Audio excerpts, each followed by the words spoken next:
As a doctor, people often ask me what are some tips for dealing with anxiety. Here are three basic suggestions. One, watch the substance. It's so easy when we're feeling stressed out, for instance, during a pandemic, to look to substance. We know over time alcohol and cannabis, yes, cannabis, actually do tend to raise anxiety and lower mood. Plus, they're addictive, and those problems might lead to other problems. So careful about the substance. Two, exercise. There are very few things as evidence in the literature as exercise. Exercise can be used to treat anxiety problems. Exercise is also really good in preventing them in the first place. Exercise does not need a gym membership. It doesn't mean this very complicated plan that'll stretch out for the next 20 years. Exercise can be you putting on your favorite pair of sneakers and stepping out your front door and doing some cardio for 15, 20 minutes. But regular exercise matters. And thirdly, empower yourself with information. Anxiety problems are common, and treatments are effective. The more you know, the better you'll feel, I suspect.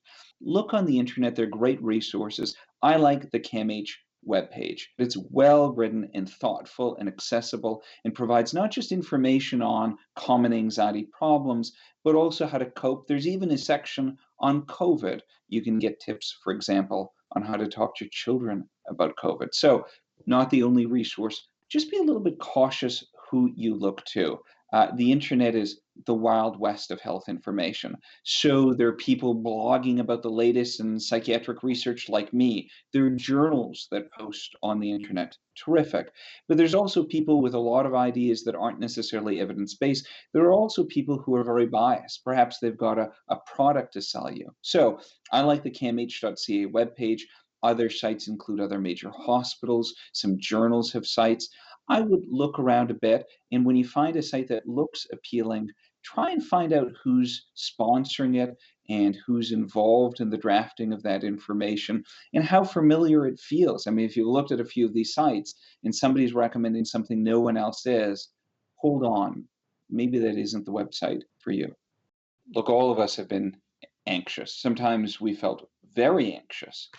You can think about running late to the parking meter or an important meeting with your boss.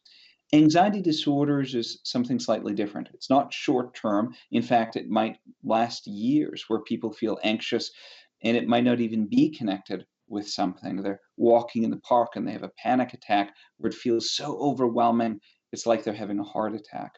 So, the difference between anxiety, what almost all of us have, and anxiety disorder, what maybe one in five, one in six of us have, is that ability for us to function versus when it's a disorder where it interferes with functionality. And that's a reason for people to get care.